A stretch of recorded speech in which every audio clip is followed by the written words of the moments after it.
Good morning, everyone. My name is Adel Haj Khalil. I'm the General Manager and Director of Streets LA, the Bureau of Street Services here in the city of Los Angeles. So welcome to our great city, and the best place to welcome anyone in this great city is the Tom Bradley Tower. Tom Bradley is what made this city a great city, and his tradition continues as we move forward. And I'm always impressed every time. I'm humbled to be here and to remember what he did and what he gave to our communities. On behalf of our great mayor, Mayor Eric Garcetti, and our city council and the Board of Public Works, welcome to the City of Angels, Los Angeles. Thank you for joining us in Streets LA in our first Global Streets Summit. And this came out, back in March last year. We were with APWA and DC and having a meeting on big cities, big counties, talking about collaborating and learning from each other. And the first meeting was in DC, and then we said we should move it to cities where we do work instead of federal government, right? Real work happens in cities, not in the White House or Congress now.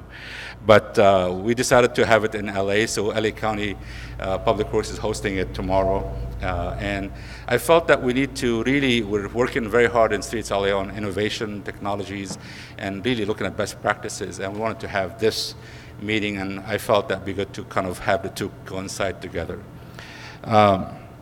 I want to thank all my city partners here in this city that made it from different departments, from different agencies.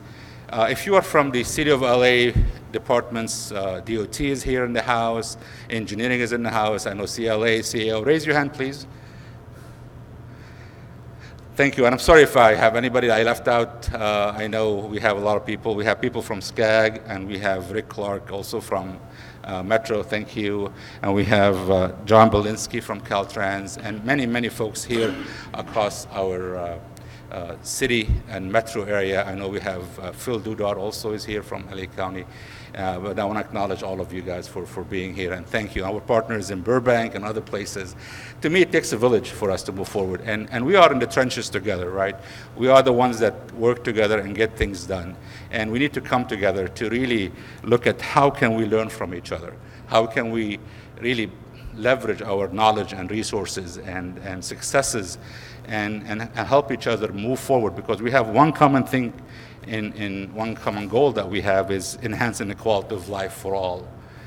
This is our new mission in Streets LA, is enhancing the quality of life for all. It's not just about fixing streets and potholes and sidewalks, it's making people's lives better. That's what is the overarching goal that we all share, and we need to continue celebrating that effort.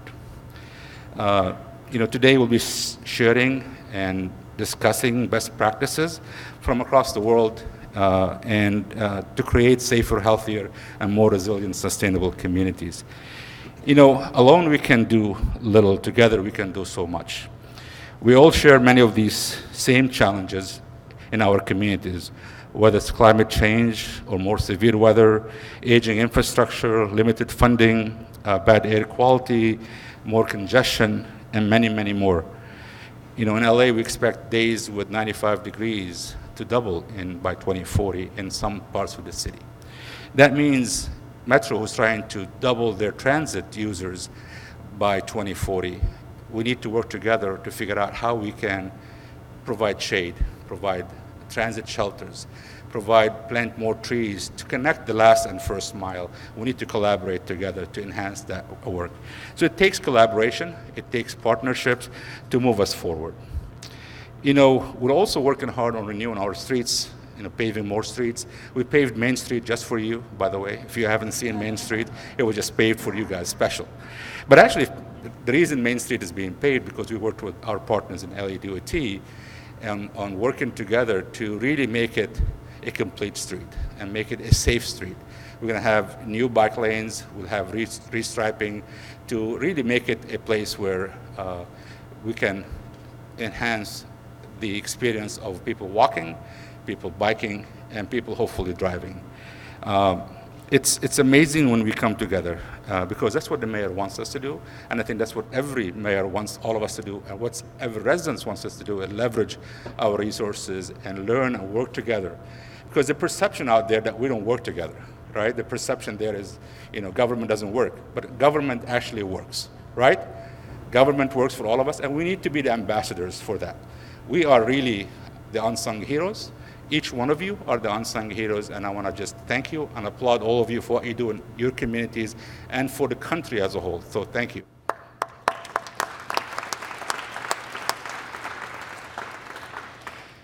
I want to also thank our partners in APWA. I know Scott Grayson could not make it here, and I know Teresa Hone is here, and I know Tammy Bennett is also here. So thank you for your partnership, APWA. Thank you very much.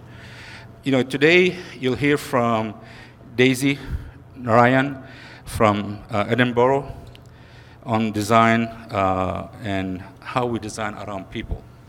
Tony Wilson from London will be talking today also. Richard Sanderson, also from London, will talk about the Olympics and how London prepared for the Olympics when they had the Olympics. Streets LA Chief Sustainability Officer Greg Spotts, who's really changing our relationship with climate change, will be talking about urban cooling. We have Buki Oren from Israel, who's talking about innovation.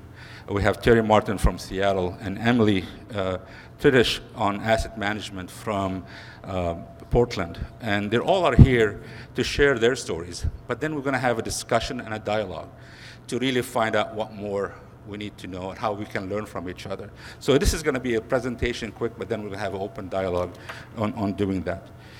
So we have a responsibility to continue working together, to continue building these relationships. We've talked about it as part of APWA, how we can create a forum for all of us to exchange. Sometimes it's very lonely when you're in your city trying to figure out a problem or deal with an issue, whether it's homelessness, whether it's access ramps, whether it's making the city accessible and walkable. Sometimes we feel lonely, and it's good to have a forum. So I'm creating a 1-800 support help for public works directors, you can call it. Actually, to make money, it will be 1-877. So you're going to pay money now. But we need ourselves. We need each other to collaborate and support each other, to pick up the phone and be able to call someone and say, hey, what's going on and how we can do it. So I'm honored that I have the support in my policymakers. Today you'll hear from council members that will stop by at lunchtime.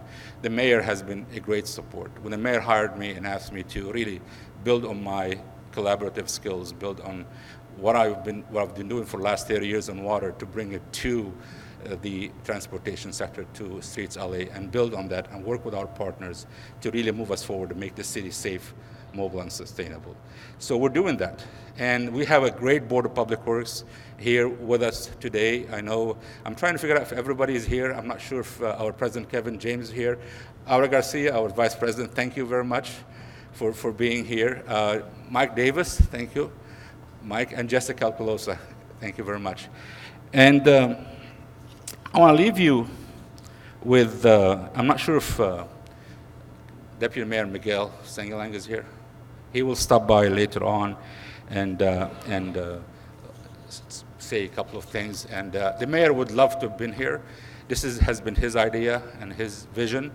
But as you know, the mayor's schedule is the mayor's schedule. And we are honored to have his staff. Many of his staff are here. And I want to acknowledge Jennifer Pope McDowell. Jennifer is here somewhere. Jennifer, thank you for all your help and support. And Barbara Romero, our deputy mayor, thank you. And the transportation team, thank you very much for all what you do. So I'm reminded, since the mayor is not here, I'm going to tell you one thing he always uses in his speeches. I'm reminded always by a poem by Robert Browning that's recited by the mayor at all the times. It says, but a man's reach should exceed his grasp. Or what's a heaven for? Or what's a city for? Or what are we for? We have to reach beyond our grasp. Let's join hands today and let's work together to reach beyond our grasp to make our communities safe, our communities better for the future, for our children and grandchildren. So thank you for being here. I look forward to all the presentations, and I'm honored to have been able to welcome you to the city. Thank you.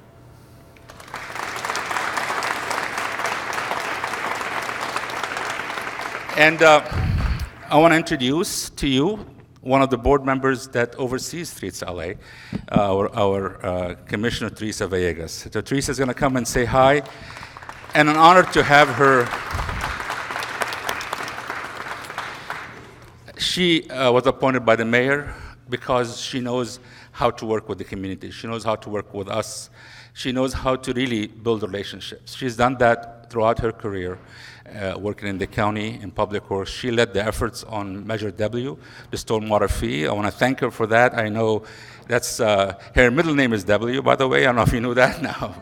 But really, she is one that can bring people together to really solve problems and bring solutions. And she represents the community, and I'm honored to have her be part of the board. So please welcome Commissioner Teresa Villegas.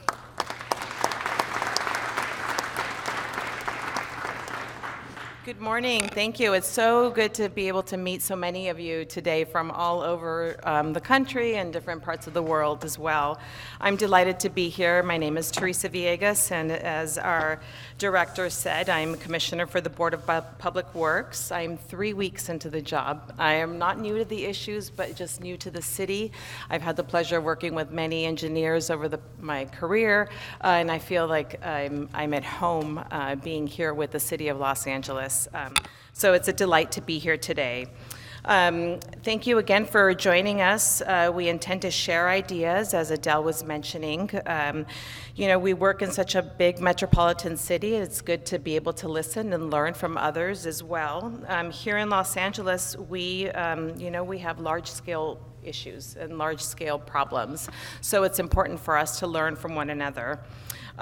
We have stark wealth gaps in Los Angeles. We have the Hollywood Hills, and we also have Skid Row. We have the largest port in this county and in the country, with heavy trucks and rail lines just throughout our city. We operate in many jurisdictional intersections. We are one of 88 cities in Los Angeles County, the largest, but one of 88 cities. We have droughts and floods, and we have earthquakes, and as you all saw in the news, we also have fires. And planning just for all of those is just a big and enormous task. But these are all important issues, and so we're eager to tackle them with you. More importantly, on a daily basis, we are blessed with leaders who intend to lead. We have the leadership of Adele and the leadership of the mayor. And the mayor is committed to addressing climate change, which means that our streets are also a part of that effort. That means, dealing with public transit, with pedestrians, electric vehicles, and cycling. This newer generation is asking us for that, and we must rise to this occasion. And it also means just finding new strategies for sustainability and just press forward on climate neutral solutions. The mayor is committed to equality, which means that it just means serving everyone. And it also means delivering services for those that have historically not been addressed. And it means just doing, disadvantage hiring in areas that have not seen those types of changes in the past. And it means just talking to everyone. It means talking not just to our homeowners and seniors, but it also means reaching out to the youth and reaching out to renters and people who don't speak English. And we are putting our resources towards this effort and support the mayor's Back to Basics agenda. And through the leadership and challenges, we know that we can, attain that. And just through this symposium today, or summit, we will learn from all of you as well. Today, you'll hear from experts from streets and bikeways and climate change. And this summit is just meant to be able to share all those ideas, just on policy and design and all of the interconnection to make our cities very livable. I hope that you all enjoy today's day, and thank you again for letting me speak. Welcome.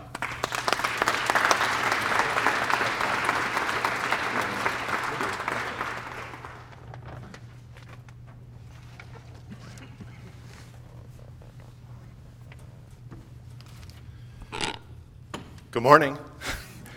My name is Scott Haskins, and it's a privilege to be here in this historic venue and at this historic event, bringing together all these important interests so that the journey that we're all taking in the area of transportation and developing a city place to be proud of, that we can be in that journey together.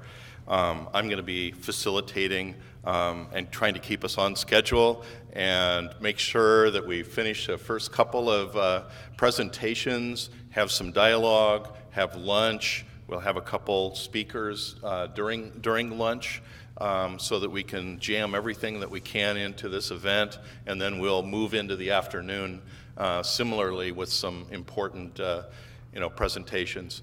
We're privileged to have visitors from around the world and some leading practice organizations. The first two speakers that we have are helping to set the context by talking about designing people places, a place to live, work, play, visit, and so I'd first like to introduce and get this going. I'd like to introduce our first speaker. Daisy Narayanan is the Director of Urbanism for Sustrans and is on a secondment to the City of Edinburgh, Scotland, to lead the Edinburgh City Centre transformation program. Her role involves interweaving policy, public realm design, and broad integration of key place principles to create livable towns and cities. As project director, she's taking forward Edinburgh's aspirations to enhance the city center as a world-class venue and place for us all to visit and enjoy, and for people to live there. Please welcome Daisy.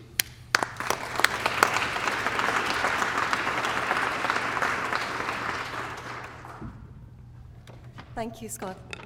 Thank you, Adele, for those inspiring words as well. And what an incredible privilege to be here. Thank you for inviting me to Los Angeles. And this building is fabulous. You know, it's humbling and it's uplifting at the same time. So thank you so much for inviting me to come and speak about Edinburgh. So as Scott said, I'm Daisy Narayanan. I am project director for the City of Edinburgh Council. I lead this really exciting project called the City Centre Transformation. But before I kick off my presentation, I hope you don't mind if we can reflect on this quote from Patrick Geddes. Patrick Geddes is a Scottish philosopher, urbanist, geographer, philanthropist, all-round hero. And he talks about the city being more than a place and space. It is a drama in time. And for those of you who've been to Edinburgh and or to Scotland, there is no more dramatic city than Edinburgh. It is absolutely beautiful. And in Edinburgh, we are in the process of reshaping this beautiful, living, breathing, incredibly magical and successful city. And so the question when I joined the project 2 years ago was why? Why are we doing this now? And the word transformation is quite big and it's quite loaded, so it's quite heavy on my shoulders. So what are we transforming to, and what are we transforming, from what? But again, before I go into the detail and scope and the ambition of Edinburgh's vision, if you wouldn't mind, I'd like to take a short whistle-stop tour through my own personal journey that reflects back on this wonderful Patrick Geddes quote. So I've had the good fortune to have lived and worked in many cities across the world. I grew up in India and Southeast Asia. I've lived and worked in America, in Singapore, in London. But my childhood memories were shaped by this by my summers spent in this ancestral home of mine in the south of India called Kerala. And there's something magical about this place. For a city girl like me growing up in Bombay, it was 2 months of an escape into this wonderland. We swam in the river, we got mangoes from the orchard, and when, we played hide and seek in this enormous 300-year-old house. And this house is what I credit for my interest in design and architecture. It's Vastu Shastra, which is an ancient Sanskrit word, which translates as the science of architecture. It lays down the principles for the design and layout of houses, of towns, of cities, of gardens, of roads, waterworks, shops, and public areas. It used religious symbolism, the planets, the stars, the human body to set the fundamentals of design. But as a cool student of architecture in Bombay, you rebel against the system, and you look at these principles with some disdain. It's superstition.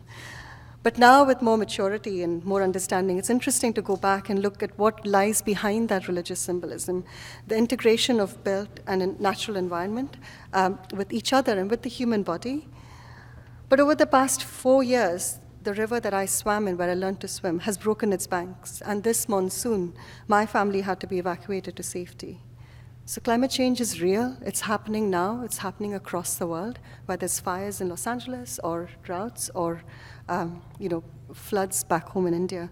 And we have to do something. We have to together find a way to make this happen, to challenge this reality that we face. Somewhere along the way, we've lost our way, haven't we? The deadly smog in Delhi is quite an extreme example of what is a growing global problem. We have air pollution, noise pollution, sedentary lifestyles, mental health, stress, loneliness, isolation. There's some quite shocking statistics there on the slide. We seem to have forgotten our roots of, whether it's Vastu Shastra or Feng Shui in China or our own enlightenment in Scotland. What will it take to transform our towns and cities, to ensure that public and personal health and well-being are at the heart of placemaking, at the heart of city building? We need to act now. But the good news, after all that slightly depressing stats, is that we are acting now. Collaboratively, we've acknowledged that there is a problem. We've acknowledged the issues. We've started the conversation about what needs to change and how things need to change. We've declared a climate emergency in Scotland, and in Edinburgh, we've declared a climate emergency as well. And as a council, we've agreed to go carbon neutral by 2030. And the City Centre Transformation Project that I lead provides a huge opportunity, and it is key to achieving these targets. When I came to Edinburgh in 2004 as a student, it felt like home. Teresa, like you said, when you come to Los Angeles, it felt like home. It felt exactly the same in Edinburgh. I still remember turning around and seeing that incredible skyline. It's a moment that stays with you. It's a World Heritage City Centre. 15 years later, I still find Edinburgh magical. The closes, the medieval streets of the World Heritage City Centre, the bus drivers who spread their cheer, the scale, the diversity of the city. We have a living, breathing city centre with 26,000 residents, and something that we need to cherish. But we also have some real issues in Edinburgh, similar to other cities. Those 3 pictures there kind of capture the issues that we face. It's a growing city. We have 500,000 people. I know it's much smaller in scale compared to London and Los Angeles and other cities here. But it's 500,000 people. It's projected to grow as the fastest growing city in the UK, projected to be about 100,000 more by 2040. We need to cope with this level of growth. The quality of our public realm, the street clutter, the street management issues. We have congestion in certain areas, 6 air pollution management zones. And we have a lack of consistency in how we approach our city centre design. And there is a huge dominance of vehicular traffic, as you can see, in the city centre. So the City Centre Transformation Project was set up to address these issues with a holistic, with a collaborative, place-based approach right at its heart. And it's a project that seeks to put people at the very heart of its public realm. So as in terms of a place-based approach, we have decided that we're going to have planning, transport, economic development, housing, communications, finance, and place management, all right at the beginning, at the start of the conversation, leading the project through the next 10 years. So it's not siloed. It's not that the transport team does something, passes on to planning, and passes on to the next team. And similar to what you're trying to achieve in LA, it's exactly that kind of approach that we're looking at. The vision is very clear. The word collaboration is, again, at the very heart of it. Every time we talk about the project, it is about working together. There is nothing in this vision that lays claim to this is a city center transformation team vision, or it's my vision, or it's a city leader's vision. This is very much a city vision. It has to be owned by people who live there and work there, and they have to buy into this. We have 6 city centre principles that have been agreed over 18 months of work by the council. It was signed off on in September. And these principles, again, it talks about how we put people at the very heart of what we're trying to achieve. So right from people first, where we say that we will ensure that people on foot and bike and public transport will get priority over over vehicular traffic. So it will be a bit longer to take your car to go some places, but people will have the choice to do so in more sustainable manners. It's a livable city center. We're going to make sure our enhanced green spaces that are good for our well-being are going to be enhanced, more clarity. We have to preserve the unique character and identity that, we have, the legacy that we've been left behind of our World Heritage City.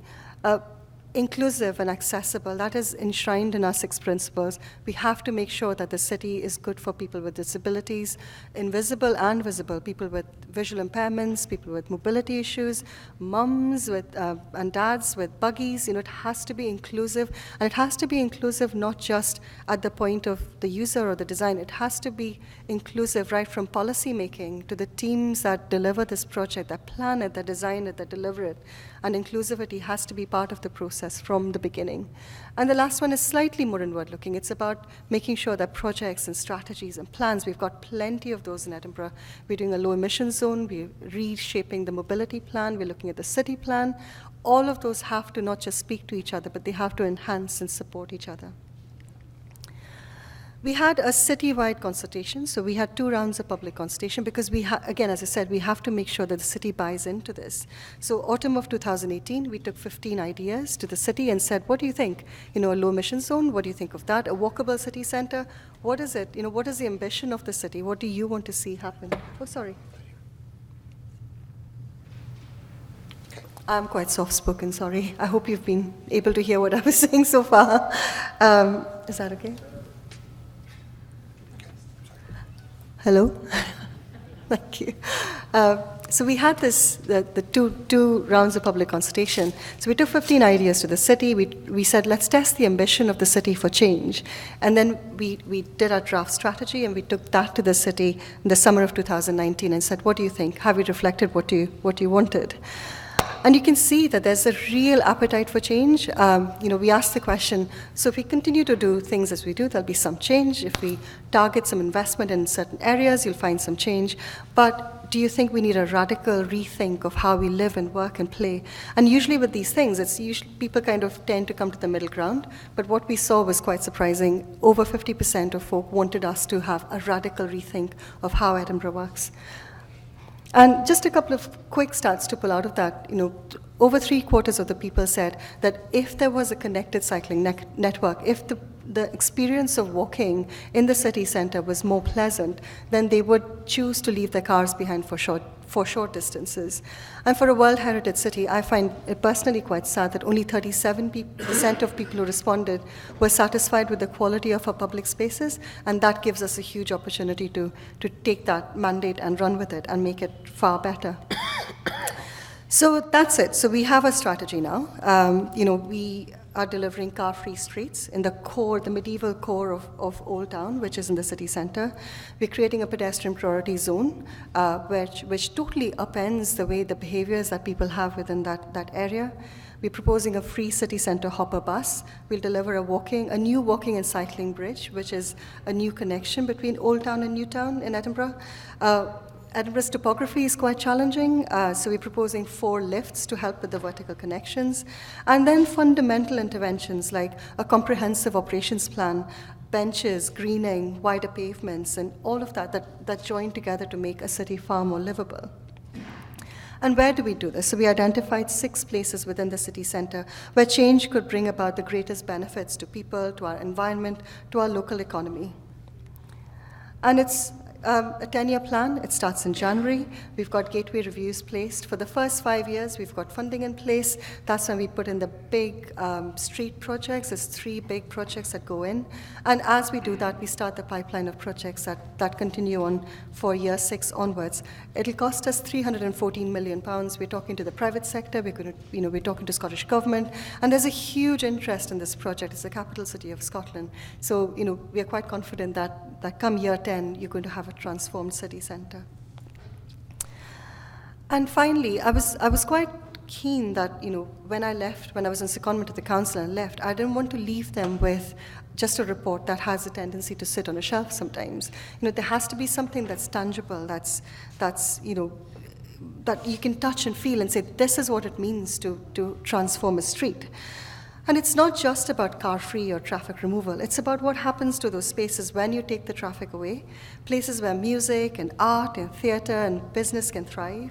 And the mayor of Paris, Anne Hidalgo, I love what she says. She says you have to have places where a parent can feel safe to leave their child's hand and ask them to cross the street. And that's the kind of place that we want to see.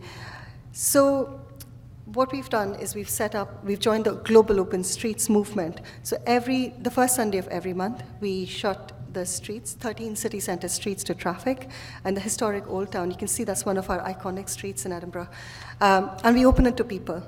So from 12 o'clock to 5 o'clock, people can come in, community shape what happens there, there's community events. It's not a big festival type closure. It's very much shaped by the community. We have libraries who've joined and museums and the local schools come in. It's absolutely fabulous. And after each Open Streets Day, we review it and we listen to what residents are saying, what businesses are saying, what the visitors are saying, and we look where we can improve. And that's the beauty of a pilot project. We can change things and tweak things, and all of that data then just feeds back into the wider city centre strategy. I'll end with 2 reflections. When you switch off your security switch, you have such a different relationship with your environment around you. As an architect myself, I appreciate the buildings a lot more. As a parent, I appreciated the fact that there was, my little girl who's 5, she was kicking the ball down the street, not scared of the traffic around. And you hear a completely different soundtrack to your cityscape. And the second thing is none of this is possible without political leadership and civic leadership, what's being seen across cities and what's being seen here in LA as well.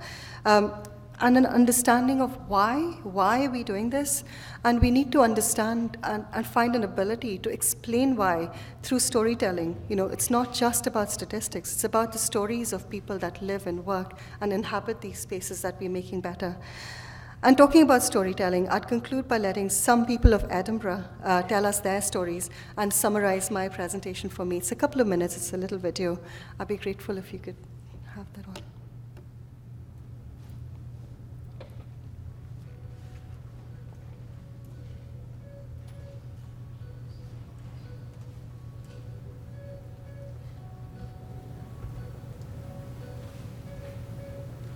What I love about Edinburgh is that it's got so much. I think it's a fascinating city. It's cosmopolitan. I think it's a big city, and it's a big one. It's a small city. It's a city that punches way above its weight.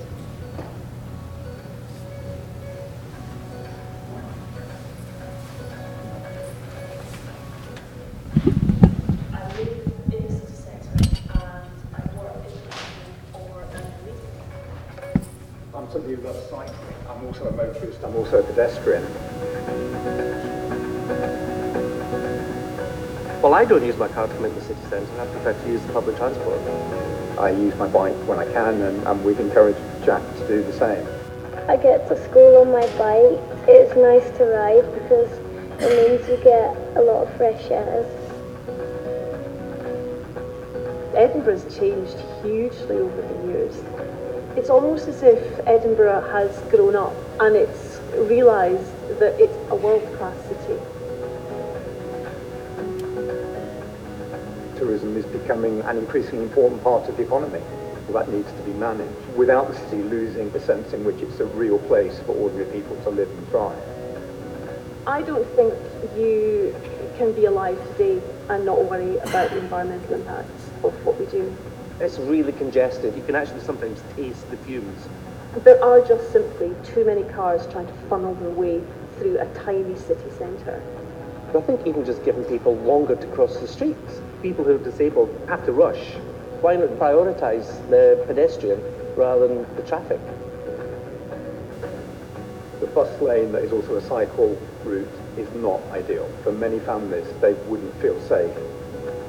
If I'm squashed in between a car and the bus, I feel a bit nervous.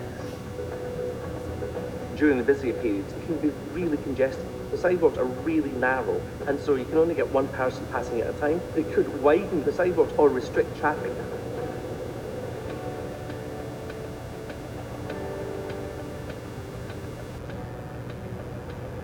I'd like to see Edinburgh doing something radical you're not constructing the streets for cars anymore. You've got room to do something more interesting.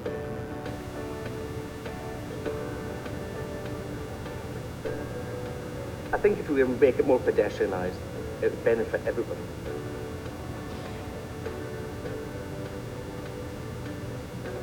I would love to see a lot more bikes on the street.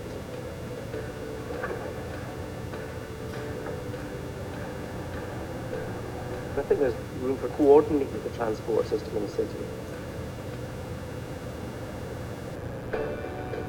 Motorists still need to be able to access the city, so it's really important that any decisions are made with all travellers in mind.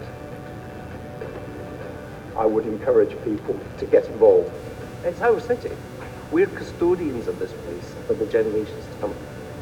Do something to actively steer it in a direction that you'd like it to go in.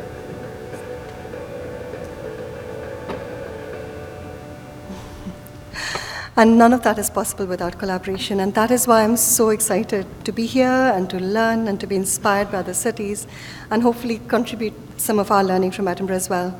As the wonderful Maya Angelou says, do the best you can until you know better. And then when you know better, do better. Thank you very much.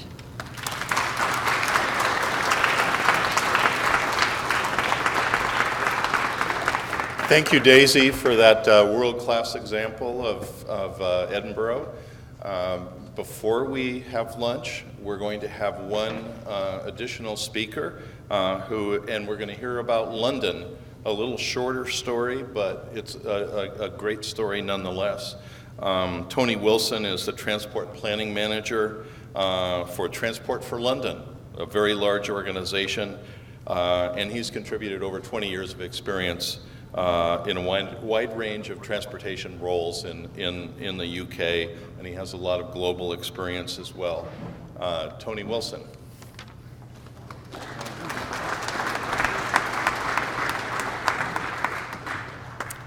Thanks very much, and I'd like to thank Los Angeles for hosting this event, and it's been a really great couple of days. We're doing some deeper dives with Adele's team with Streets LA, which is really interesting. But I'm just going to give you a quick overview of what we're doing in London at the moment. So I'll just kick off with what our big strategic goal is. So we've got a mayor's transport strategy. We've got a directly elected mayor in London, and this is his vision for what he wants us to achieve in London over the next 20-25 years. So this sets out our big strategic strategies and goals. It's a very ambitious plan. We're trying to drive up the sustainable travel modes in London, so public transit, walking, cycling. At the moment, about 67% of trips are by those modes in London, so about 1 in 3 trips are by car. And what we want to try and do is drive up by 2041 sustainable travel to 80% of all trips. So we want 4 out of 5 trips to be made by public transport, walking or cycling. There's also some ambitious plans around Vision Zero to try and drive down road accidents and drive down car use, numbers of trucks on our roads, make the air cleaner. So there's a whole raft of ambitious plans. Great, got slides now. So that's the context. That's what we're trying to achieve. As an organisation, Transport for London, it's quite new. We're only formed in about 2000.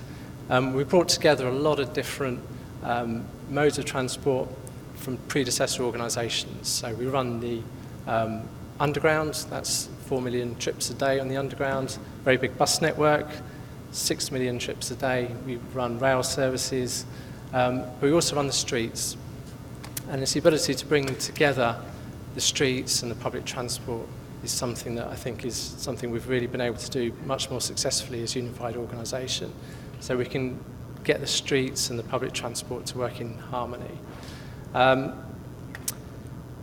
We've been quite innovative, so as I say, we're quite a young organisation, but we've done quite a few game-changing things to try and achieve our aims over the years.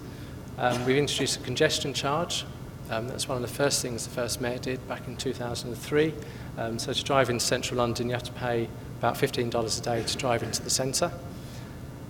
We've been innovative on things like ticketing. So if you turn up at Heathrow and want to get on the tube, You just hold a bank card or your phone or a smartwatch to the reader, touch out at the other end, or debit the correct fare. So that's really a big deal for us. That's 3 million journeys a day paid through contactless means. On the top right there is an illustration of what we're doing in terms of emissions. We're trying to drive down particulate matter and other emissions in our city streets. So we have low emission zones. We're progressively cranking up the dial on what type of vehicle people can drive in without charge. So at the moment, if you want to drive into central London in a vehicle that doesn't meet our minimum standards, you have to pay a fee, which varies depending on the size of the vehicle. But every year for the next 4 years, we're progressively ramping up the standard they have to meet and the area covered by the scheme. And we're also trying to rebuild our streets. So the bottom right is an illustration of some of the new types of infrastructure we're now building. Cyclists traditionally be mixed in with general traffic. That does give us clear safety concerns. It stops people choosing that as a way of getting about. So we're now trying to rebuild our streets with more segregated infrastructure. And going forward, that Vision Zero is a really key plank of what the Mayor wants to achieve. So we have a whole plan on how we're going to try and make our streets safer in terms of their design, in terms of speeds, in terms of driver behaviour. And so part of that is a quite innovative direct vision standard, which was just launched. So starting next year, there's going to be minimum standards for visibility from trucks. So at the moment, there's a lot of blind spots. We get a lot of accidents caused by trucks turning. I think 67% of all cycle deaths are caused by heavy goods vehicles, way out of proportion to the mix of vehicles on the streets. So from next October, you're going to have to meet minimum standards to drive a truck into London, or you're going to pay big fines. So we've been quite innovative in pushing the boundaries on what you can do. And in terms of that air quality, so every year we're going to ratchet up the area covered and the types of vehicle to really try and drive down dirty, polluting vehicles. And a big feature of our streets policy is what we call the healthy streets approach. So we've got a very ambitious target to try and get more people walking and cycling. We can't do that leaving the streets as they are. So we're trying to do a lot to try and make them better, to get people out of their cars and using their feet. Within London, we think about a third of all trips made by car could be walked in 25 minutes. 2/3 of trips could be cycled in 20 minutes. So there's big potential to try and get people to change their behaviour. And even with public transit, one of the big problems we have there is crowding. It's actually a really busy system in the peaks. Again, if we can get more people more active, we can get more people off those crowded trains. If they can walk a short journey, that creates space for someone making a longer journey to switch from car. So all of these things interrelate to one another. So we want to get people out of cars and into public transport, and we want to make the walking and cycling integrate well with that public transport. Walking and cycling is always the first and last stage of any public transport journey. So they work well together. So the streets and the public transit really need to be well integrated. Talked a little about the street design. A couple of examples here of some of the schemes we're trying to do. On the left-hand side, there's a major junction there in North London. It's outside an underground station, very large number of pedestrians moving around. Footways are quite crowded. There's a lot of asphalt there, a lot of vehicles passing by the entrance to the station, not a great environment. We've rebuilt that. Bottom left picture shows how it looks now. We've taken out a whole load of blacktop and created a new pedestrian space outside the station. The cyclists, top right shows the embankment through central London.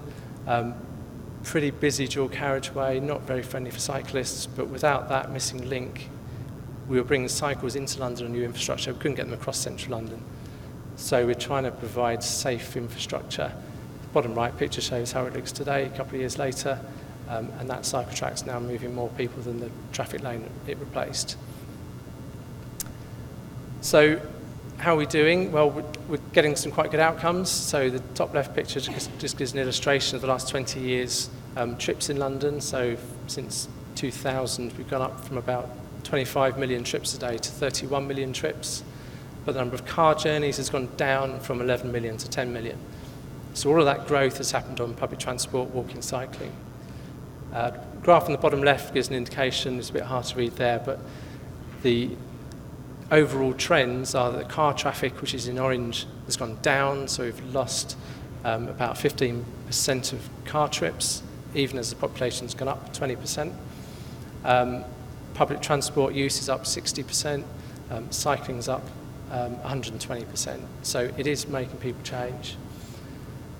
Top right shows the effects of some of the things we're doing around the road safety. So in terms of road casualty figures, we've gone down from about 6,000 serious or fatal accidents a year in 2000, and we've halved the number of serious accidents and brought the number of fatals down by about 60%.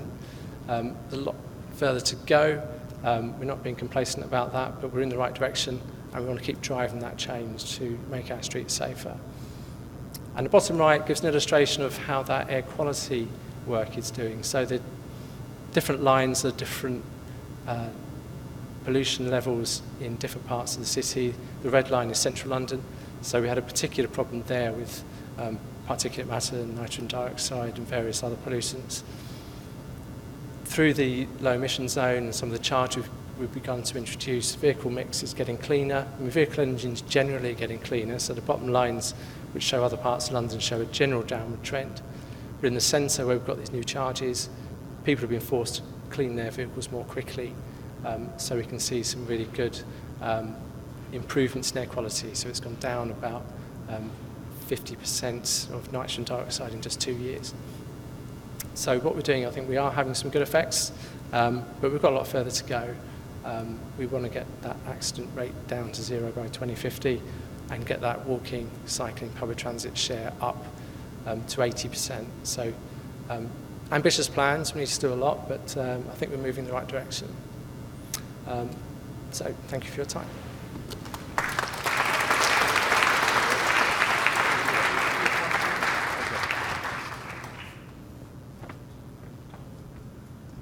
We have a special guest shortly. Let's go ahead and take a couple questions from the audience for Daisy and for Tony in terms of their journey. We're going to get go ahead and ask your question. Speak very loud.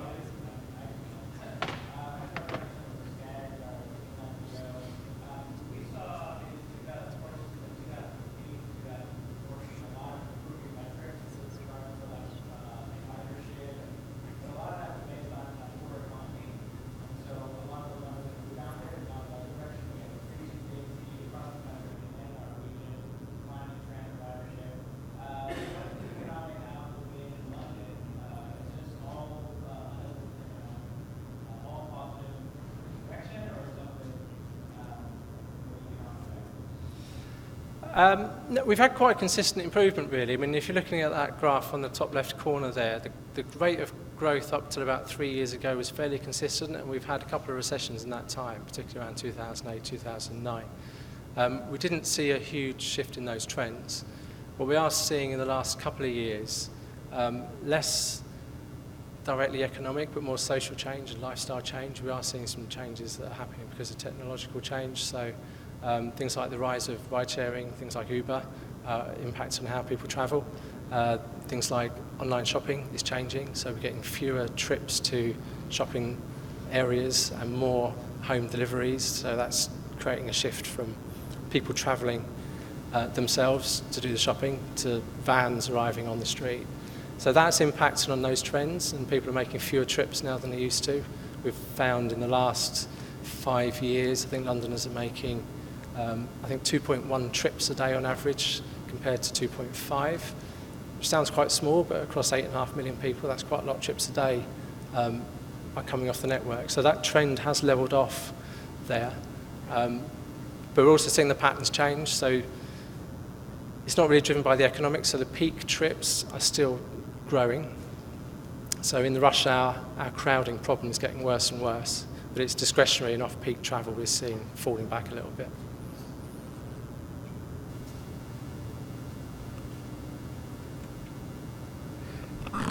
I know Rick Clark is watching congestion pricing very well and how that means. And, so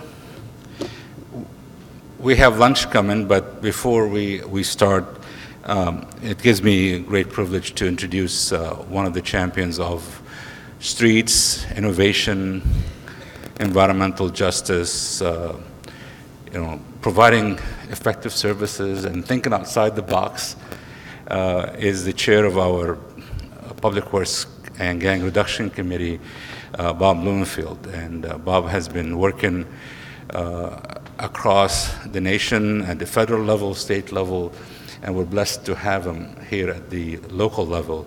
And I couldn't ask for any chair of a committee to support our innovation, support the things we are doing, and making the city safe, mobile, and sustainable through innovation, integration, and inclusion. And it gives me great pleasure to introduce to you the chair of Public Works Committee, Councilman Bob Blumenfield. Bob.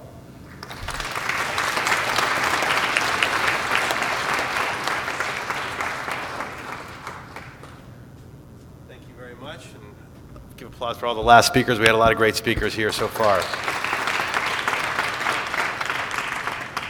Adele, you gave me a very nice introduction, but really I think it's Adele that deserves that, because he has really been an amazing general manager. You know, he came on the scene just full force, committed to thinking out of the box, committed to making this city different, and understanding a core set, something that I share with him, a core belief about public works, which is it's not just about the bricks and the mortar. It's not just about the streets and the physical things that really people think about with public works. It's about how do we bring the services to the people? How do we make it work better? So I'm thrilled, by the way, that this conference is going on, and Adele, you get major kudos for doing, having this room full of all these folks from around the world, literally, who are here to share best practices. We like to think that we are on the leading edge in Los Angeles, and we like to share our best practices, but we are not above stealing any great ideas that you have. We want to steal them, because I always say in public service there's no plagiarism, there's no stealing. We want to learn from each other. Adele, I went with you to the Seattle Exchange, and that was great, a great way to understand what's going on across the nation. I'm a big believer in sort of international partnerships. We have an Israel-Los Angeles task force that was set up specifically for that, because of some of the things we share with the Mediterranean ecosystem around water conservation and energy conservation and some issues like that. But any time that we can collaborate and learn from each other, we are moving in the right direction, because we don't want to have to reinvent the wheel all the time. And we're very lucky in Los Angeles because we are a megalopolis. I mean, we are a huge city. Our economy rivals that of nations. Our population as a city is bigger than many states in this country. So it's really an amazing place to be a part of.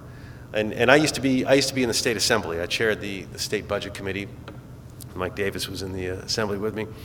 And working on things on the state level. But you come to LA, and you don't think any smaller. You actually think bigger, because in LA we can test pilot things, and we like to say, whatever happens in LA, if LA gets the sniffles, then California gets a cold, and if California gets a cold, the whole nation gets sick, and then pretty much it's the world. We like to, we're a little self-important that way, but that's the way we like to think about it.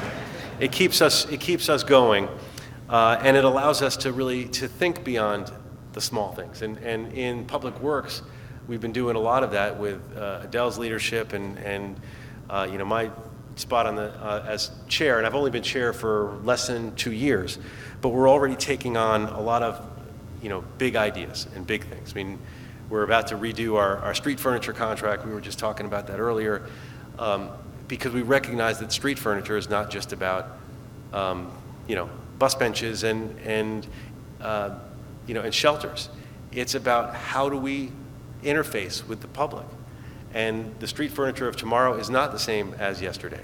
It's going to, it may be Wi-Fi connected. It's going to be wayfinding. It's going to be informational based. It's going to do all of these things that we wouldn't have imagined 20 years ago. And we have to think about all the things that it needs to be able to do 20 years from now that we can't even imagine now. With the advent of 5G and whatever is next, I mean, we are becoming an interconnected world in so many respects. And one of my goals, I have a number of top line goals, but one of them is to make the LA the most connected city in the nation. But we're doing a lot of other things. Urban forestry, we're finally pushing forward. We have been, since the recession hit, we haven't gotten back up to where we were. So we have been very penny wise and pound foolish with our trees. Allowing 20, 30-year cycles, which just cause all sorts of havoc. So we're on a trajectory now through this last budget process, through the leadership of the department, to get us back onto a smart cycle in terms of our trees, 5 to 6 years, so that it may cost a little bit more up front, but at the end of the day, a cycle like that is not only safer for people, it creates better health and diversity of our trees, but it also is smarter financially, because for a number of reasons, including the liability. That's the other thing. As a member of the Budget Committee, I get to every week vote on payouts that the city has to do for all of our liabilities, and that's an interesting interface with Public Works, because a lot of those liabilities, second to the police department, come from the Public Works. Trip and falls and all sorts of things happening. So other big things we've done this last year is the street damage restoration fee. You guys familiar with what that means? So in LA, and I imagine most cities, we want people to be putting in the pipes and the wires and everything under our streets, but we have, and we charge them a fee to cut up our street. But we didn't realize until we had this big study done how much it was really costing us.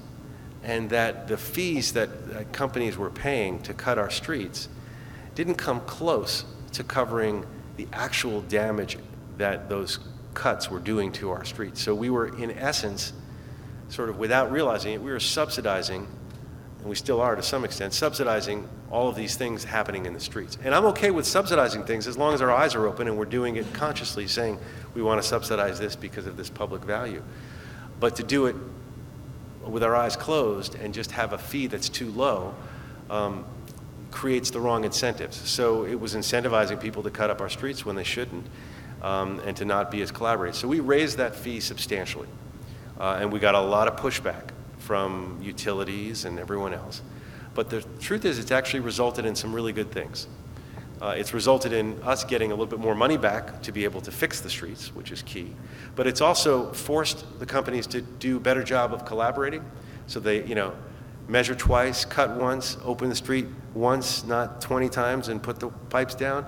And also it's forced, so they've been forced because of the fee to do more of that collaboration, more of that coordination with when we're opening the street up for something, we'll let them put the things down for free. And then it's also forced innovation. Microtrenching is something that we're now innovating here, where it's a lot cheaper to microtrench, particularly communications things. And so, that I'm convinced is only happened because we raised the SDRF. So that's another innovation fee. So sometimes you can push innovation by just trying to create a level playing field and work smartly in that regard. A lot of other innovations that have happened this year, like we did something called the tree guarantee fee. One of the things we were doing, and some of your cities may be doing this, developers, they have to put in a certain number of trees, or they have to give the city a tree back. Well, these developers were giving us trees that would go to our nursery and where they would die before we were able to go plant them somewhere else. So we basically did something that's kind of, maybe it's self-evident, maybe all your cities already do it, but we said, okay, if you can't put it on site, rather than go out and buy a tree and give it to us for our nursery, give us the money for that tree, and then when we're ready to plant it, we will purchase the tree. So that was an innovation. Sometimes innovations are common sense. Other interesting innovations, we're really trying to harness technology and figure out how we can innovate our public works through technology. One thing we're piloting now is a street sweeping program. Now, street sweeping, obviously, you all know that's not high tech, but the idea of, and this came through, by the way, we have something called an innovation fund, and as the Public Works Chair, I also have this innovation fund where we have about $1.5 million, and we ask city departments to come forward with innovative ideas, and we fund them sort of outside of the budget process for things that wouldn't typically get funded, but that would be potentially a new innovation.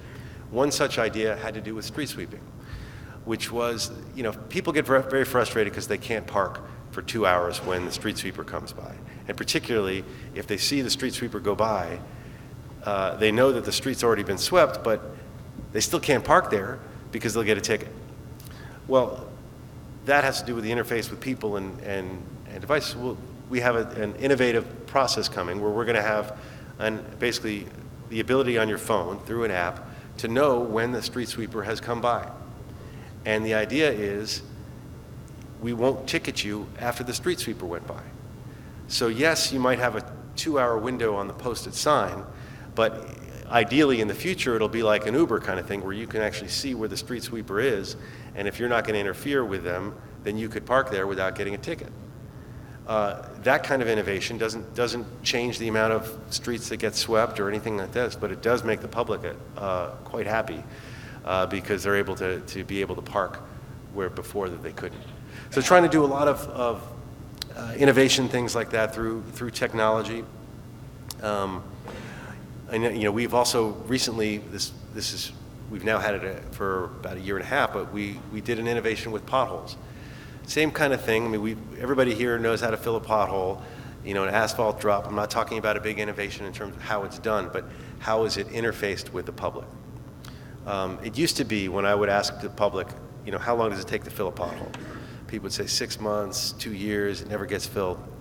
Now, because of an innovation I'll tell you about, I'm able to tell them that it gets filled on average within 48 hours, which is impressive for a city this size. And the way it's been done is through an innovation that came through the Innovation Fund, where we funded iPads for the drivers. And we have the service request that goes through the MyLA 311 app. Somebody sees a pothole, press a button, they send the geolocation directly to get the work order. It gets immediately put into our system, and the pothole gets filled, and they get a response telling them that the pothole's been filled, which is an amazing from a public perspective and constituents perspective. That alone is something I get to brag about as a politician, because I have people come up to me. It's kind of funny. I had a guy come up to me. He's like, "There's been a pothole on my street for 6 months, and I've broken 2 rims on it, and you guys stink, and the city stinks, and blah blah blah blah blah." And of course, you listen to them and have to be polite because these are my constituents, and I love every one of them, even when they complain. I say, "Well, did you ever report it?" Of course, he said no, and I said, "Well, some of these things are driven by reporting." So showed him how to use the MyLA 311 app and said, "Hey, you can get this done. So 6 months is on you, 48 hours is on us." But that's the kind of thing that technology has been able to allow to happen. And while you're all here, I urge you all to download the MyLA 311 app on your phone. It's just MyLA 311, and you'll see all of the things that we now, as a city, and we're doing even more and more, have allow people to do with the palm of their hand. You can report graffiti, you can report potholes, you can report homeless encampments, you can report a lot of different things, and you can generate a work order, and you can follow what happens with your phone. So that's a big innovation. It's something I've been involved with. When I first started 6 years ago on the council, we were very behind on our technology.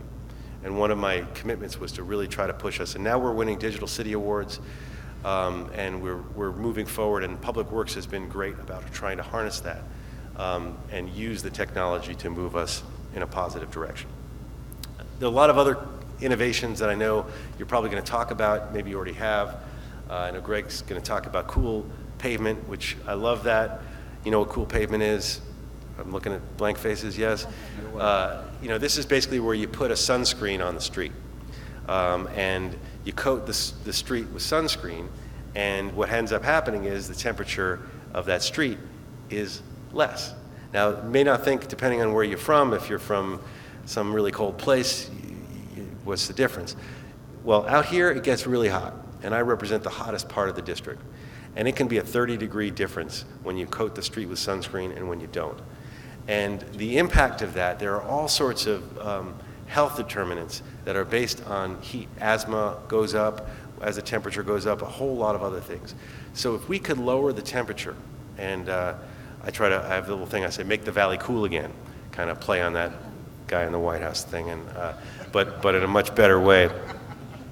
Because if we could make the Valley cool again, and the Valley is the San Fernando Valley, which is part of Los Angeles that I represent, we can do a lot of good. And innovations like something as simple as nothing's ever simple, but putting this sunscreen on our streets, in addition with having a really good urban canopy and doing a number of other things, can make a real impact. So those are some of the great things that we are doing. I could talk about a lot of things. I'm sure you guys may be talking about our 1781 stuff where we make our own concrete. In LA, we've come up with some really good formulas for creating new, harder, better, faster, tougher concretes. I think I just pressed this button by accident, but that's all right. And there's a lot of other interesting things. I don't know how much you want to hear, so I don't want to bore you with too much, and I have to get back down to council. But let me just say this sort of as closing. I mean, my vision for LA, and what I hope all of you have a vision for your respective cities, is, how do we make the city of the future? How do we make it serve our public better? And in order to do that, we need to harness the technologies that are out there. We need to think, innovatively and differently of how we can make these things happen. And we're trying to lead in LA, and we're trying to share the best practices that we have. And again, we want to pick your brains here, because at the end of the day, it's one world, and all of our constituencies can benefit. We're not competing against each other. We're trying to all make life better all around for all of our constituents. So thank you for being here, and I hope you enjoy your time in Los Angeles.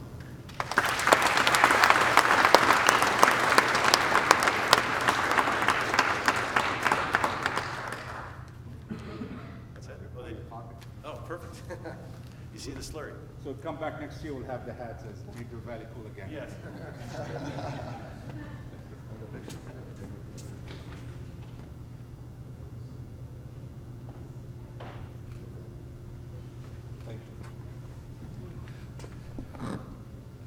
So I think my partner in crime, who's the general manager of transportation, DOT, was here a few minutes ago, and she had to go to a meeting, I understand, at 12:45. Salida Reynolds, so I want to just acknowledge Salida for her partnership and working with us in a collaborative way. We're working together on asset management, on enhancing and making the streets safe and mobile.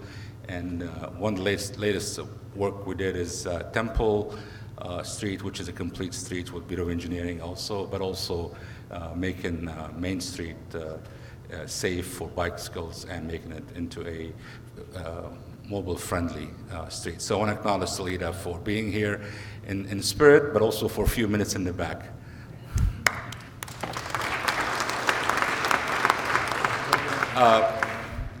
I know I'm the only thing between you and lunch. I'm trying to stall here for a few minutes, and we can take a couple of more questions if it's okay. All right. So if you have a question, you can use the mic. All right. The council member talked a little bit about the app that we have for potholes. And I think it's amazing what we do, and this is the turnaround time on that one is because when our crews go out in the field to respond to a pothole repair, they will have their iPad with them, and they will search in the area of any open service request for potholes, and they will take care of them at the same time. So if a pothole is called in half an hour before they get there, and it's within the vicinity of something they're addressing, they're taking care of that one. That's the concept what we all know is reducing the travel time. And that's what we're trying to do in many of our repairs is reduce the amount of time we travel and really focus on grid approach and how we do the integration. So I want to also acknowledge the staff from Streets LA who worked really hard on this. If you are from Streets LA and you helped make this happen, raise your hand, please. Thank you.